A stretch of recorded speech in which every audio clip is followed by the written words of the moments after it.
Hi everyone. So for the second episode of Phera Pheri, I've brought to you a couple जिसकी शादी को 22 साल हो गए हैं या 22 years एंड आज हम उनके साथ ये डिस्कस करने वाले हैं कि तब की शादी जो 2 decades पहले हुई थी और आज की शादियां उसमें कितना फर्क आया है in terms of companionship, in terms of wedding rituals, in terms of compatibility with relatives and whatnot. So let us dive in. Hi guys. So welcome to the podcast first of all and आप लोग थोड़ा viewers के लिए थोड़ा अपना introduction दोगे कि आप क्या करते हो, कौन हो and just tell them about you. Yeah, thank you so much for inviting us. So myself Manish Srivastava and I'm working with the automobile industry to the last 29 years. And you? मैं Deepti Srivastava home baker हूँ और YouTuber हूँ. Basically अभी शुरू किया 1-2 सालों से. बस उम्मीद है कि अच्छा करूँगी. Okay perfect. So as far as I know आप दोनों की शादी को 22 years हो गए हैं, right? So if you could describe आपके 22 साल of marriage in one sentence, how would it be like? Perfect. Amazing. Okay that sounds great. One word हो गया ये तो, वन लाइन भी नहीं. बट अगर मैं आप लोगों से पूछूं कि आप लोग का एक दूसरे का पहला इंप्रेशन क्या था, सो व्हाट वुड यू से जब आपने पहली बार एक दूसरे को देखा, समझा, how was it like? Like अगर मैं अपनी बात करूं तो उस टाइम जब हम 22 साल पहले मिले थे तो इतनी समझ नहीं थी, सब कुछ एक सपने की तरह लग रहा था. बाद में धीरे धीरे धीरे रियलाइज़ किया कि ये सपना नहीं हकीकत है. आपके साथ? मेरा फर्स्ट इम्प्रेशन मतलब फर्स्ट मैंने इनको एंगेजमेंट वाले दिन देखा था और घर आके मैं भूल चुकी थी कि इनका चेहरा कैसा है. तो मुझे याद ही नहीं था कि मेरी शादी किससे होने वाली है. So tell me this thing कि जब आप लोग ने बिना देखे एक दूसरे के चेहरे को, एक दूसरे को पसंद कर लिया, माँ बाप पे इतना भरोसा कर कर, तो how is that possible? I mean I don't think आज के टाइम में ये देखने को मिलता है कि कोई इतना अपने पेरेंट्स पे ट्रस्ट कर ले कि आप ही पसंद कर दो, आप ही शादी करा दो, आप जिससे बोलोगे हम कर लेंगे. तो वो एक्सपीरियंस कैसा था? वो डर था, वो खुशी थी, वो क्यूरियोसिटी थी, हाउ वाज इट लाइक? वो कुछ नहीं था स्नेहल. एक्चुअल में तब के पेरेंट्स ना लव मैरिज को लेके इतना ज़्यादा ना हम आउटस्पोकन थे ना वो थे. तो और ना मेरे माँ बाप इतने कंफर्टेबल थे लव मैरिज को लेके. तो आप जब रहते हो तो आपको पता चल जाता है ना कि उनकी सोच कैसी है. तो मुझे पता चल गया था कि दे आर नॉट कंफर्टेबल. और मैंने तभी सोच लिया था कि ऐसा कुछ करना ही नहीं है. जिससे बोलेंगे इतना तो पता था कि वो जिससे बोलेंगे अच्छा ही होगा. तो फिर सेकंड थॉट ही नहीं रखा कभी दिमाग में कि कुछ गलत भी होगा. सो टेल मी दिस कि आप लोगों की तो टिपिकल अरेंज मैरिज हुई है जिसकी कहानियां लिखी जाती हैं कि भाई बिना देखे, बिना जाने, बिना सोचे. बट आज के टाइम पे लव मैरिजेस बहुत बढ़ रही हैं. इनफैक्ट अरेंज मैरिज सुनने को ही कम आती है. एटलीस्ट मतलब जो नॉर्मल फैमिलीज हैं, सिविलाइज्ड फैमिलीज हैं, उनमें तो नहीं आती है. तो अगर आप लोग अपनी शादी के टाइम से आज के टाइम को कंपेयर करें, तो आप लोग को क्या लगता है after over the period of 22 years आप लोग की क्या कंफर्ट डेवलप हो गई है विद लव मैरिजेस जो आप लोग अब देखते हैं आज के टाइम में? हमने तो कर ली है. अपने आप को कर लिया है. उस मतलब उस स्टेज पे हम पहुंच चुके हैं कि बीइंग अ पेरेंट हमें लगता है कि अब बच्चों को वो फ्रीडम देनी ही चाहिए. और इनफैक्ट हम दोनों ने तो ये तक बोल रखा है कि भैया हमसे नहीं होगा. जब हमने अपना नहीं खोजा तो तुम्हारे लिए क्या ही खोजेंगे. बट एक चीज़ है कि आज की जो भी जनरेशन है उनको मैं यही कहूँगा कि बहुत ही ज़्यादा रिस्पॉन्सिबल होना पड़ेगा और सेंसिबल होना पड़ेगा टुवर्ड्स डिसीजन. क्योंकि हम लोगों ने ना धीरे धीरे रिश्तों को अडॉप्ट किया है, एक दूसरे को समझते हुए, एक दूसरे को कमियों को कहते हैं ना अडॉप्ट करते हुए, जो जिस रूप में हमें मिला एक्सेप्टेंस के साथ उसको धीरे धीरे धीरे हर चीज़ को एक्सेप्ट करते गए. उसमें अपने हिसाब से जो बदलाव हो सकता था खुद को बदलने की कोशिश की या सामने वाले के अकॉर्डिंग बदलने की कोशिश की. तो ये एक ऑनगोइंग प्रोसेस है और ऐसा नहीं है कि अभी हम 100% उस लेवल पे पहुंच गए हैं. हमें ये जर्नी अभी तय करते रहना है. अभी बहुत बचा हुआ है फासला तय करना.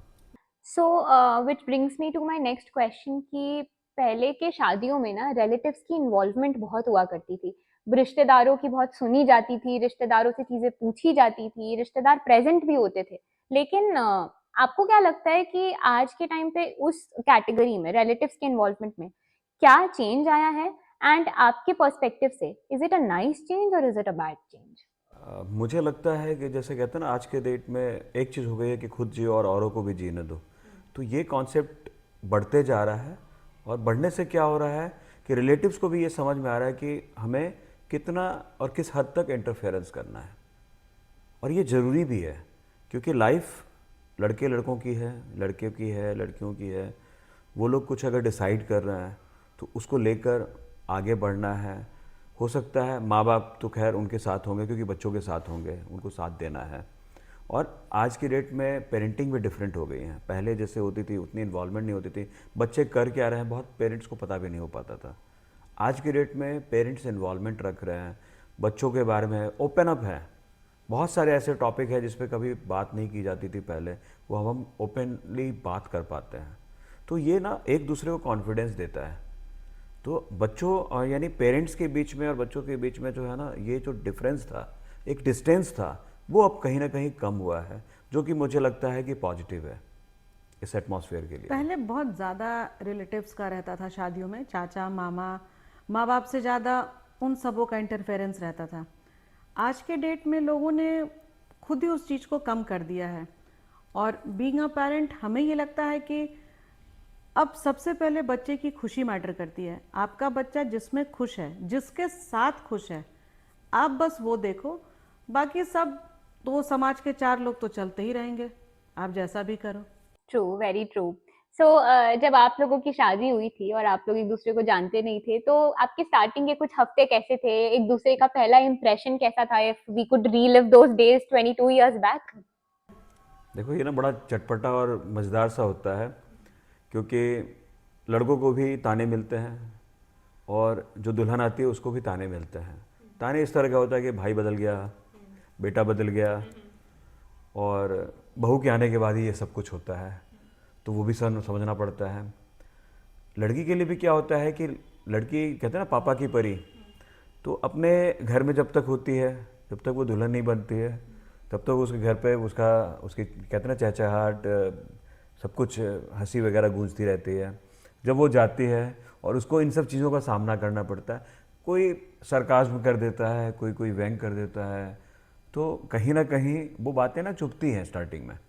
बाद में उन्हीं बातों पे हम लोगों को हंसी आती है और हम लोग उसको बहुत बेहतर तरीके से ले पाते हैं। बट उस टाइम क्या होता था कि अगर किसी ने कुछ कह दिया है तो लगती थी तो आपके इसने ये कह दिया, आपके इस रिलेटिव ने वो कह दिया। ये छोटी छोटी बातें नोकझोंक का कारण होता था। कभी मुझे अपने मुंह पे उंगली रखनी पड़ती थी, कभी इनको, और ऐसे ही करके जो है ना हम लोग धीरे धीरे इन सब चीज़ों को इग्नोर करते करते आज 22 साल कंप्लीट कर लिया है। बहुत सारी चीज़ें होती हैं शादी के बाद, बहुत कुछ होता है, अच्छा बुरा। इनफैक्ट पहले तो सब बुरा ही लगता है कि सब मायके को ही बोल रहे हैं, लड़की को ही बोल रहे हैं। लड़की की वजह से बेचारा लड़का बदल जाता है, लड़की की वजह से भाई बदल जाता है। तो वो चीज़ें उस टाइम सुनने में अच्छी नहीं लगती हैं। और जैसे कहा कि अब हम, जिन्होंने ये बोला और हमें ही बोला, और आज हम सब बैठ के इस चीज़ पे बहुत हंसते हैं। हमारे सारे रिलेटिव बैठ के जब हम अपनी कहानियाँ करते हैं तो हम बहुत हंसते हैं। लेकिन वो सब चीज़ें अच्छी लगती हैं एक टाइम पर, एक टाइम के बाद, एक टाइम पर नहीं, एक टाइम के बाद अच्छी लगती हैं।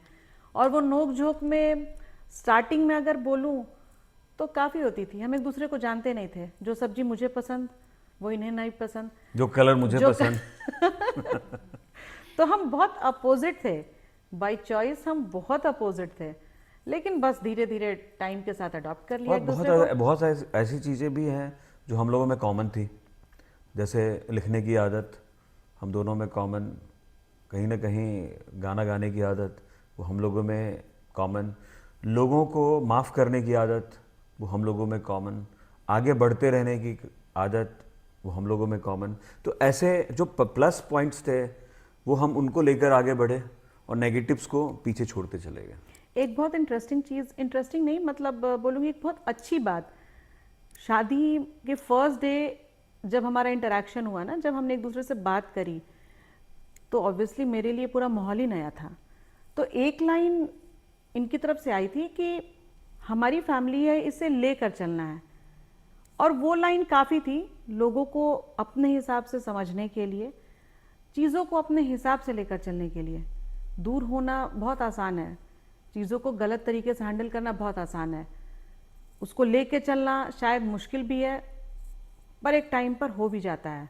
बस पेशेंस के साथ चलो तो सब हो जाता है।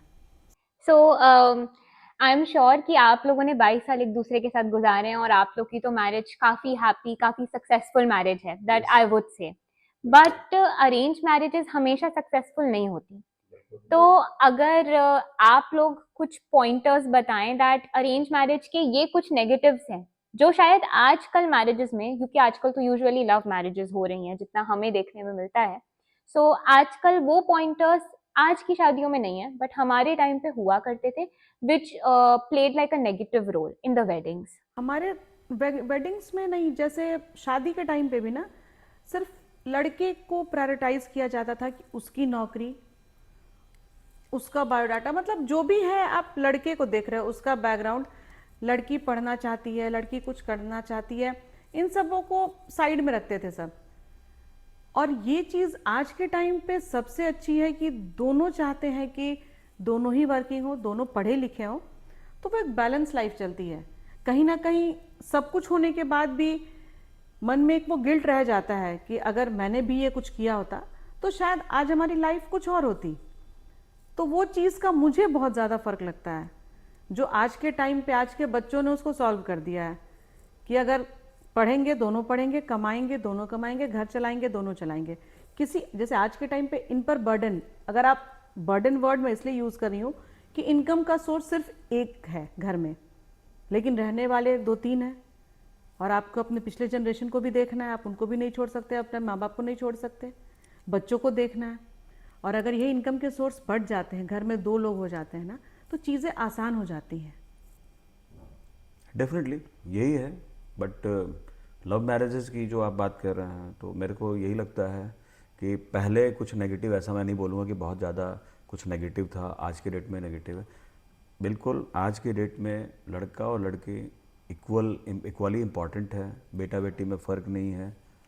तो हर चीज़ को वो लोग बहुत समझदार हैं, और हमारी जो आज की जनरेशन है, मुझे लगता है हमारे टाइम से काफ़ी आगे है, काफ़ी मैच्योर है।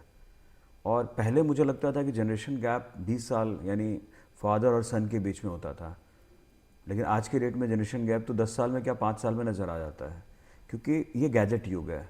बार बार ट्रांसफॉर्मेशन बहुत तेज़ी में हो रहा है, ट्रांसफॉर्म हो रही है दुनिया। तो 5 साल के अंदर जो पहले चीज़ें थी ना, वो पुरानी हो जाती हैं। तो कंप्यूटर की बात करूँ, जैसे कहते हैं ना पेंटियम 4 एक टाइम था, वो सब एक बीते समय की बात हो गई है।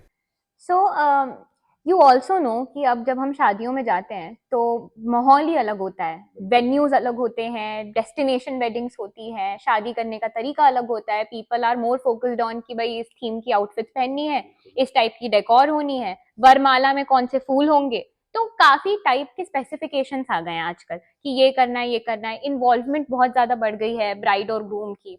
तो जब आप लोग आजकल की शादियों में जाते हो and when you remember your time कि हमारे टाइम की शादियां तो ऐसी हुआ करती थी, तो उस पे आपका क्या ओपिनियन है? Do you think it is become more of like a party now? Party है लेकिन मज़ा भी आज ही है। पहले के टाइम पे आप रस्म करते करते थक जाओगे, शादी के दिन तक आपकी ऐसी हालत हो जाएगी कि आपको लगेगा कि बस अब छोड़ दो, अब रहने दो मेरे को। लेकिन आज के टाइम पे आप उस चीज़ को एंजॉय करते हो। बस अगर वो जो बर्डन वर्ड जैसे फिर यूज़ करूँगी कि जब लोग एक वो थीम कर देते हैं ना कि हल्दी में येलो, मेहंदी में ग्रीन, तो जो गेस्ट होते हैं उनके लिए कहीं ना कहीं थोड़ी परेशानी हो जाती है। तो अगर आप उस चीज़ को हटा दो कि जिसको जो मर्जी करो, तो शायद लोग बहुत और खुश होके आएंगे। और इन्जॉय सब करते हैं, पहले भी करते थे, लेकिन आज जो मुझे लगता है आज लोग ज़्यादा करते हैं। इनफैक्ट हम आज की शादियों में ज़्यादा एंजॉय करते हैं। और उसका कारण ये है कि पहले की शादी तो खैर शादी थी, बट आजकल ना ये it's like a blockbuster movie. और उसमें ऑब्वियस सी बात है, हीरो हीरोइन जो मेन है, मेन कैरेक्टर, मेन लीड, वो लड़का और लड़की होते हैं, दूल्हा और दुल्हन। तो उनके अगर हम पेरेंट्स हैं, उनके रिलेटिव हैं, तो हम सबका एक पार्ट होता है और हम उस पार्ट को बड़ा एंजॉय करते हैं। तो डांसिंग, जो थीम वेडिंग है, तो सारा कुछ बहुत अच्छा लगता है आजकल, और काफ़ी वाइब्रेंट है ये।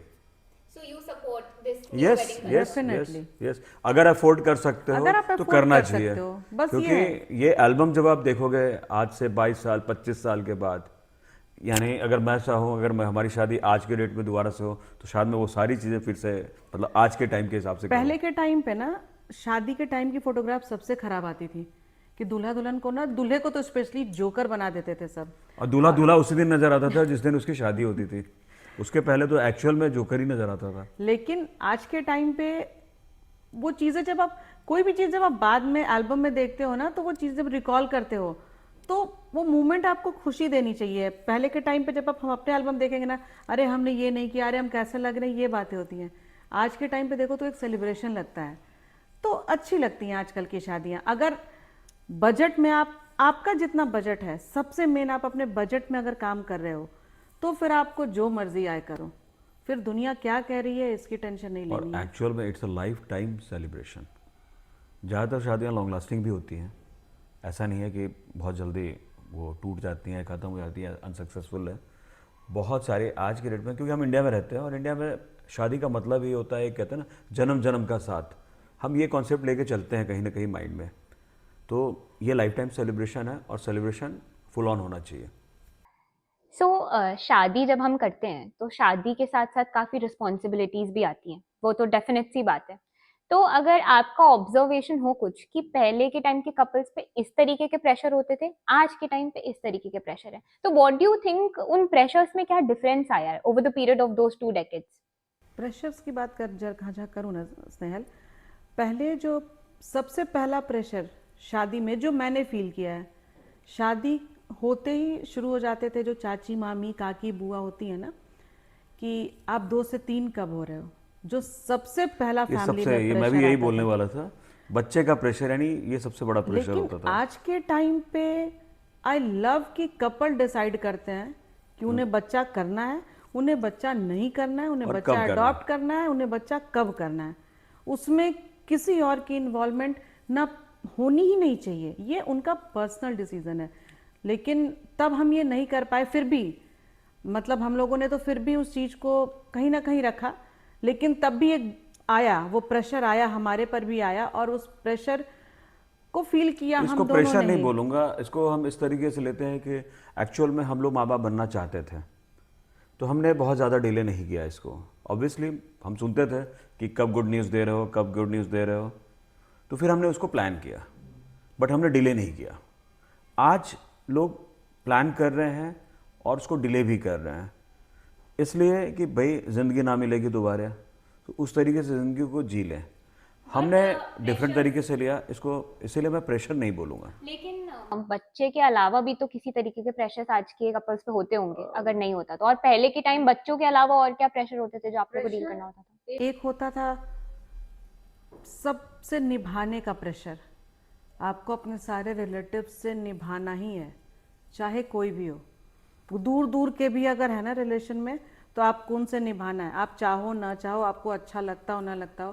पर आज हम लोगों ने वो प्रेशर अपने बच्चों पर नहीं रखा है, जिससे मर्जी उससे निभाना, जिससे तुम्हें लगता है उससे तुम निभाओ, जिससे नहीं लगता है ठीक है। इंसल्ट करने की किसी की जरूरत नहीं होती है, आपको निभाना है निभाओ, नहीं निभाना निभाओ, इट्स सो एग्जैक्टली ये आपकी चॉइस होनी चाहिए। तो और प्रेशर जहाँ हो रहा है कि प्रेशर की बात करूं तो मैं तो ये कहूँगा कि हमें एक अच्छी लाइफस्टाइल फैमिली को देना है, सबसे बड़ा प्रेशर तो यही होता है।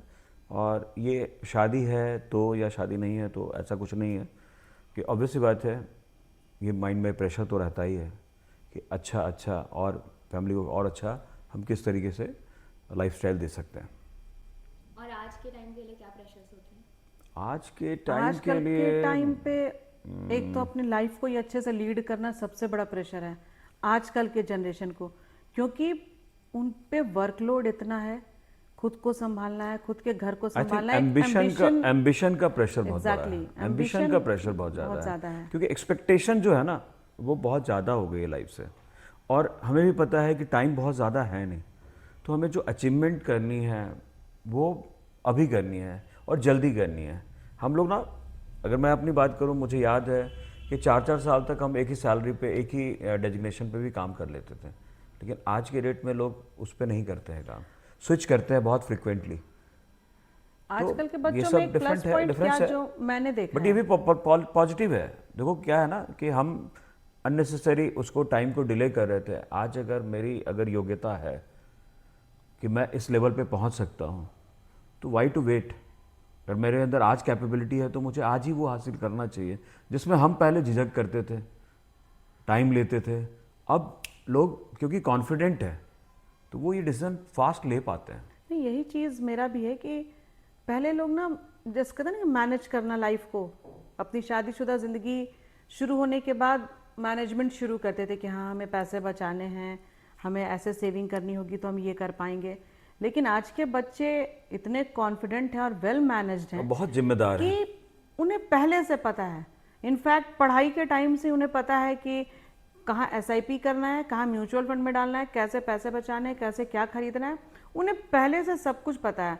और जब उनके पास एक पार्टनर आ जाता है ना, तो वो मिलके अपने पूरे फ्यूचर को बहुत पहले डिसाइड कर बहुत लेते हैं। अच्छे से और ऑर्गेनाइज करते हैं, आई विल से। ये चीज़ एक बहुत बड़ा प्लस पॉइंट है, जो हमारे टाइम हम जब मिले ही नहीं थे तो क्या ही डिसाइड करते। सो आप लोग मुझे ये बताओ कि आजकल because as we talked about love marriages का प्रोमिनेंस ज़्यादा हो गया है, या अरेंज मैरिज भी होती है तो एक टेक्निकलिटी ये ज़रूर ऐड हो गई है कि लेट मी नो हर और let me know him for 6 months before, उसके बाद फिर हम शादी करेंगे अगर हमें पसंद आया तो अगर लोग वेबसाइट्स पे भी मिलते हैं, एप्स पे भी मिलते हैं, तो भी दे प्रेफर कि हम कुछ महीने कुछ साल स्पेंड करें एक दूसरे के साथ और फिर भी move on to the marriage step. या लव मैरिज में ऑलरेडी आप सालों सालों तक एक दूसरे के साथ हो, 6 साल 7 साल, तो आप एक दूसरे के साथ फिर डिसाइड करते हो कि शादी करनी है। अरेंज मैरिज में तो आप लोग जानते नहीं थे, कितने हफ्तों तक, आप लोग को महीने हफ्ते तो जानने में ही लग गए होंगे। तो उस चेंज पे आप लोगों का क्या ओपिनियन है? देखो, पहले जो शादियां होती थी ना, मुझे लगता है एक दो परिवार का मिलन होता था। आज मैं ये नहीं कहूँगा कि नहीं है, बट आज बहुत फॉर्मल हो गए हैं। बट ये बहुत इम्पॉर्टेंट है कि शादी जो है, एक्चुअली ये एक लड़का लड़की की जीवन की बात है, ठीक है ना। पेरेंट्स हैं, बहुत अच्छी बात है, पेरेंट्स को देखना भी चाहिए, लुक आफ्टर करना चाहिए, ये आपकी प्राइम रिस्पॉन्सिबिलिटी भी है। लेकिन हर इंसान की first primary responsibility towards his और हर सेल्फ है। तो अपने लिए भी सोचना समझना, अपने पार्टनर के बारे में सोचना समझना और उसको लेकर चलना, वो बहुत इम्पॉर्टेंट है। तो मेरे समझ से आज का टाइम, अगर ये खुलापन आया है, अच्छी बात है, ये होना भी चाहिए। और अगर अरेंज मैरिज भी हो रहा है, या हम शादी.com या किसी भी मैरिज पोर्टल के थ्रू एक दूसरे को जानना चाह रहे हैं, मिल रहे हैं, तो एक दूसरे को देखो क्या ना कि आप बहुत लंबे टाइम तक नकली चेहरा लगा के नहीं रख सकते हैं।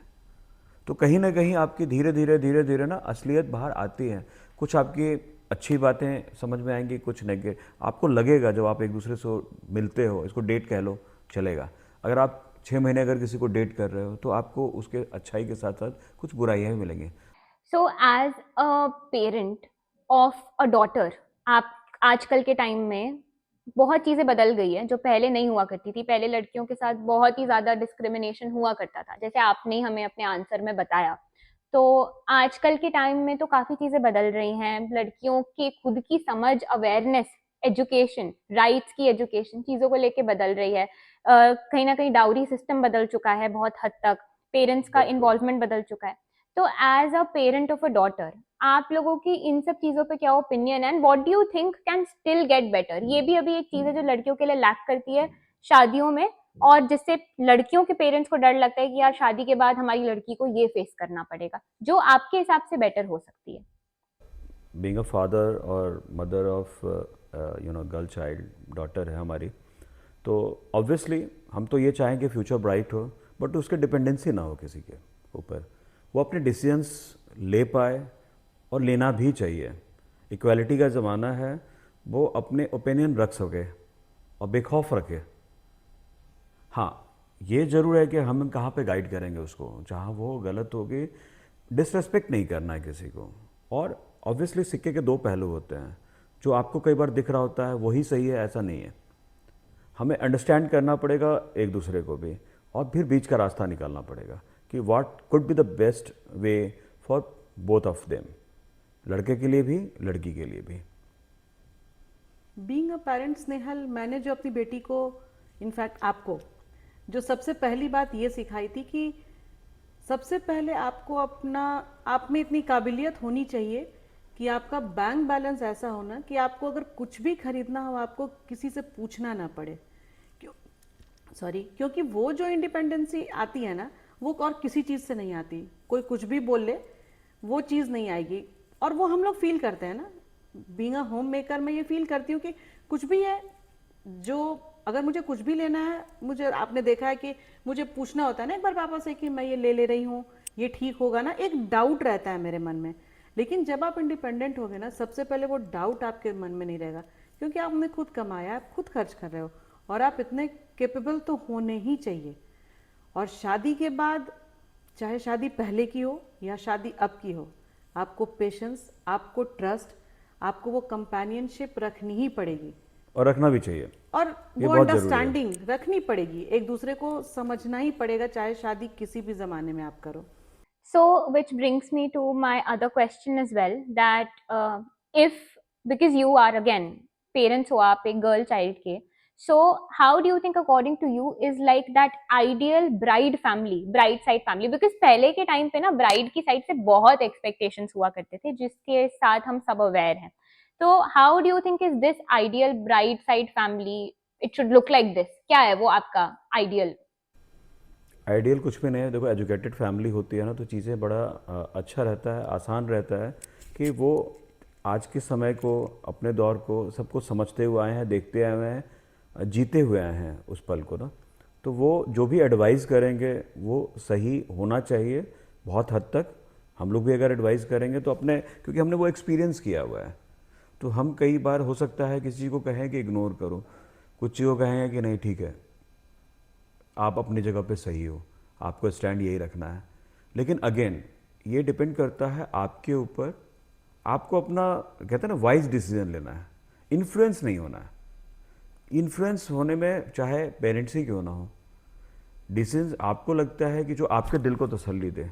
ऑब्वियसली सिर्फ ईगो की जगह नहीं होनी चाहिए बीच में।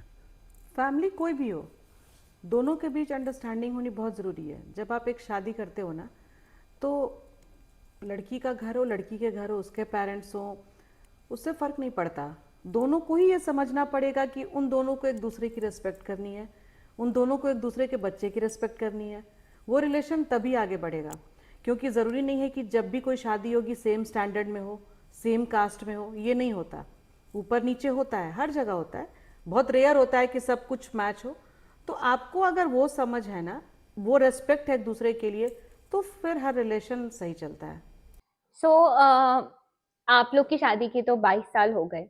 सो if I could talk about some of those memories that you have had, जो आज तक आपके साथ हैं, that makes you, gives you that motivation that हमें और 20 साल और एक दूसरे के साथ निकालना है, तो वो क्या मोटिवेटिंग फैक्टर्स रहे हैं आपकी शादी में? हम एक दूसरे को मोटिवेट करते रहते हैं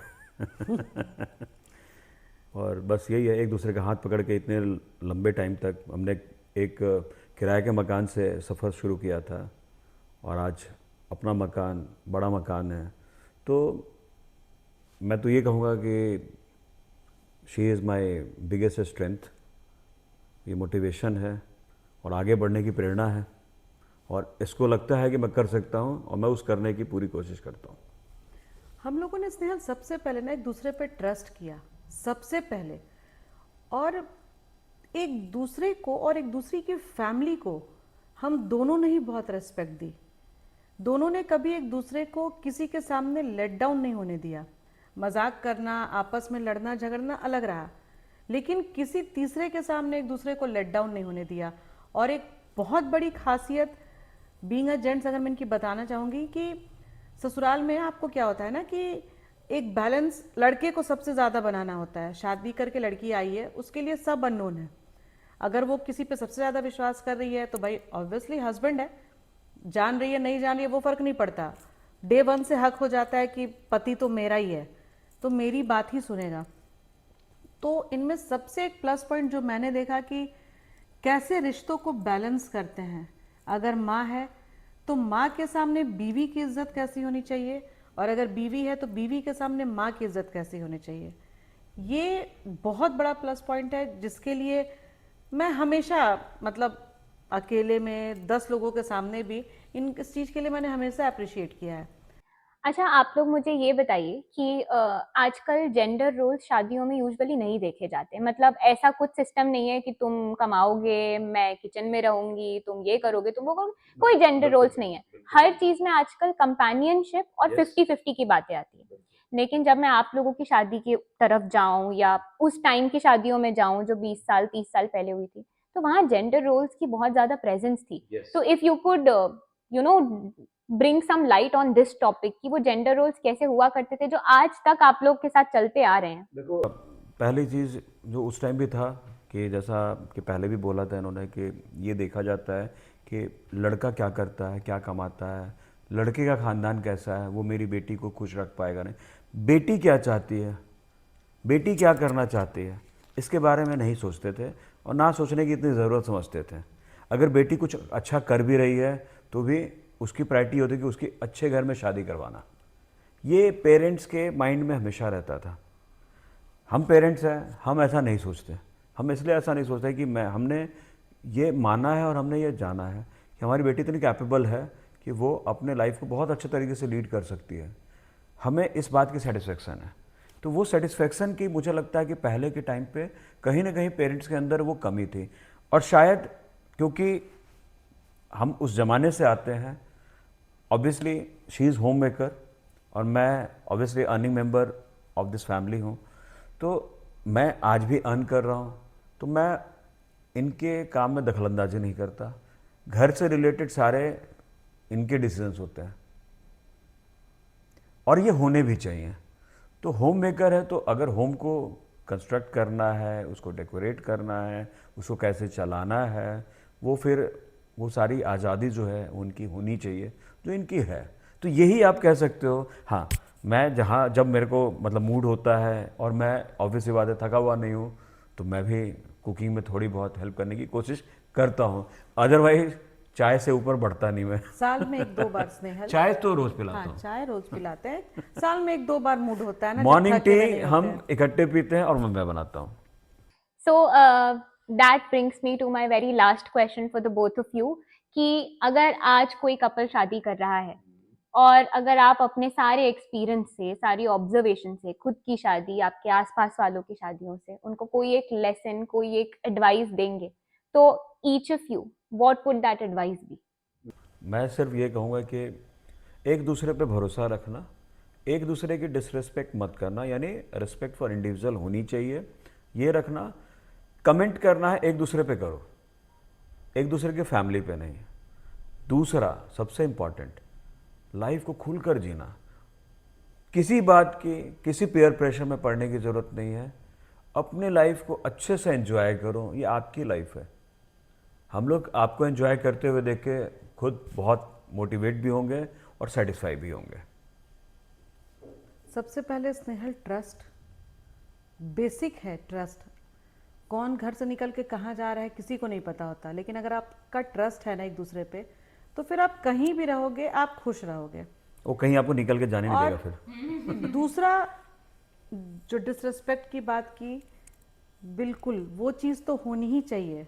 होम मेकर हो, काम कर रहे हो, आप उससे बड़े पोस्ट पे हो, वो फर्क नहीं पड़ता. रिस्पेक्ट अगर रहेगा सब कुछ फिर ठीक लगता है. और एक बात जो इन्होंने बोली कि कमेंट करो एक दूसरे के ऊपर, इसके अगेंस्ट हूँ मैं. Please compliment each other. Comment करने के लिए दुनिया पड़ी है, कॉम्प्लीमेंट करो. बिल्कुल बिल्कुल, है ना? I agree. बाकी तो है वही सेम वही समाज कमेंट के का 4 मतलब है लोग. नोक झोंक. ना वही समाज के 4 लोग हैं कमेंट करने के लिए. Compliment each other. बाकी this सब is कुछ important. अपने आप ही चलेगा. इस पे इतना दिमाग लगाने की जरूरत ही नहीं है. लाइफ है, बहुत स्मूथली खुश रहो, सब कुछ अपने आप ठीक हो और जाएगा. सबसे अंत में क्या होता है ना, आप किसी भी पोस्ट पे हो, आना तो आपको घर पे ही है, तो होम मिनिस्टर के तो आप नीचे हो. गुड. अगर ये बात जितनी जल्दी समझ में आ जाए बेटा उतना अच्छा. This is the biggest complement. So as we conclude this podcast, I will give you the advice that they give me, that women are always right, guys. So see you in the next podcast.